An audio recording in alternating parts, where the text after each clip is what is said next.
Hello.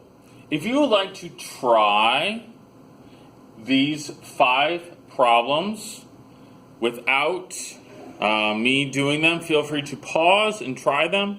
I'm going to go over these as kind of a review. All right, here we go. So we have a deck of cards, and we have 5 of these, so here we go. These we want to write as a fraction. Most of the time, if you can, write your answer as a fraction. It's typically easier and a good way to show work. What is the probability that one card that you pull out is not a heart? How many cards in a total deck of cards? There are 52. So the answer has to be something over 52. You get half credit just for that. How many cards are not a heart? Well, there are 13 hearts. So 52 minus 13, I believe, is 39. 39 out of 52, done. Don't simplify. There's my answer. If you want to write as a decimal, it's fine. If you only write a decimal, and that's it, no work, it's wrong. You have to show some work. This is your work. So if you have 75% and that's it, it's wrong. What's the probability of a jack or a queen? So let's see, there's still 52 cards. How many of them are jacks? There's a jack of hearts, jack of diamonds, jack of clubs, jack of spades. There's 4 of them. There's also 4 queens. And I can have either one of those, so that's 8. Or, most of the time, means add. Or means add. 3. What's the probability that if I roll 2 dice, the sum is less than 5? So again, you want to write as a fraction. There are 6 options for the first die and 6 options for the second die. So that means there are 36 total possibilities. My denominator is 36. 6 times 6. And then I'm going to list out all the possibilities of less than 5. So I could give a 1 into 1. Gives me a sum of 2. 1 and a 2, 2 and a 1.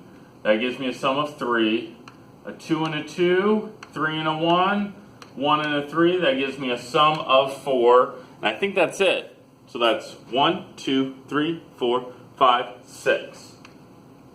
6 out of 36. Again, listing the possibilities is a good way of figuring out the numerator in the problem. 4. Being dealt 4 cards and getting 4 different suits, and it's without replacement.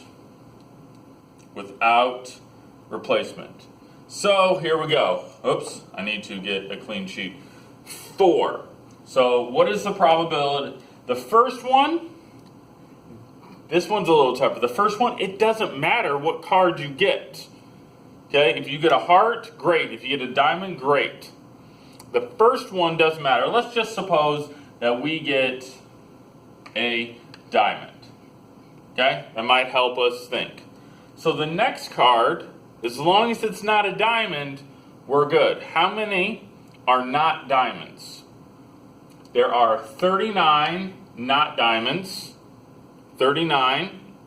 And now we had without replacement, so there are 51. Let's suppose we get a heart for the second one. So now we can't have a diamond, and now we can't have a heart. How many cards are in the deck? There are 50 because we've taken 2 out. How many of them are not hearts? There's all the clubs, and there's all the spades, so that's 26. We have the last one. Let's suppose we get a club. How many cards are left in the deck? 49, because it's without replacement. How many of them are not a diamond, not a heart, not a club? There are 13 spades. So we need to multiply these 3 together. 39 times 26 times 13. 39 times 26 times 13. And then we take 51 times 50. Is that right? Yeah, times 49, that's our denominator. So, make this big. This is our numerator. This is our denominator. Feel free to leave it like that. This number divided by that number. Whew! It's a little crazy. Oops, not that one. Last one.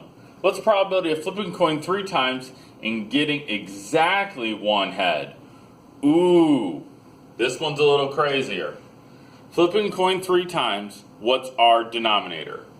How many different options are there? There's 2 times 2 times 2. They happen back to back to back. 2 times 2 times 2 is 8. There are 8 different scenarios. 8 is my denominator. How many of them have exactly one head? Well, I could have heads, tails, tails, then tails, heads, tails, and then tails, tails, heads. I believe there are 3 different ways that I could get exactly one head out of 8. So 3 out of 8. Nice thing is, we're not testing next week. I don't know if you know that. We're not even testing next week. So hopefully you got at least a couple of those right and learned a little more. Let's move on to some new stuff. That's not new stuff. Here are some probability rules. Some things I've said, but things that you need to know. Probability is always between 0 and 1. Between 0% and 100%. You can never have negative probability. No such thing as a negative probability. And there's no such thing as a probability of 110%. Okay, that can't happen. If I add up all the probabilities, it must equal 100%. It must equal 1. 3. Or means add. Careful about overlap. Okay, if I want to figure out the probability of a king or diamond, I can't count the king of diamonds twice. We'll talk more about that. I'm just going kind of quickly through these, and I'll give you some examples here in a minute. 4, and things happening back to back. I flip a coin and I roll a 6. That means multiply. That means multiply. And I can sometimes, what I call going backwards, the probability of not something, I take 1 minus. Okay, and I'll show you an example of 1 minus. So again, those are some quick rules. You can pause and write them down if you want to. And let's get some examples. Oh, I'm sorry. We have vocabulary in picture form. Vocabulary. Mutually exclusive. Did you guys see that? There was a bug. I think that was a spider, actually. Mutually exclusive. Mutually exclusive means they do not overlap. They cannot happen at the same time. An example would be the probability of heads and the probability of tails. You can't have a tail head. Okay, you cannot have a tail head. Or the probability of a red card in a deck of cards and the probability of a spade. You cannot have a red spade unless you have something different. But mutually exclusive means they can't happen at the same time. There is no overlap. Complementary is a little more specific. These 2 things cannot overlap. And if I put them together, I get everything. Okay, I get everything. I get 100%. This is the probability of something. This is the probability of not something. So this could be what is the probability that an Elkhart Central student brought their backpack to school? I bet that's like 75% or something. Then the next one would be, what's the probability that an Elkhart Central student did not bring their backpack? Again, if I put them together, I get 100%, and there is no overlap. So that's kind of some vocabulary. All right, now let's move on to some examples. Let's suppose this is the percentage of people at a high school. 30% of the high school are freshmen, 25% are sophomores, 23% are juniors, and we don't know the percent of seniors. There are no fifth-year seniors. Here we go. Number 1, what's the probability of a freshman or a senior? Or means add. I don't think they overlap. Can you have a freshman and a senior at the same time? I don't think so. So I'm going to take 30%, I have to show work, plus what in the world is the probability of a senior? I can figure this out because I know that these four things must add up to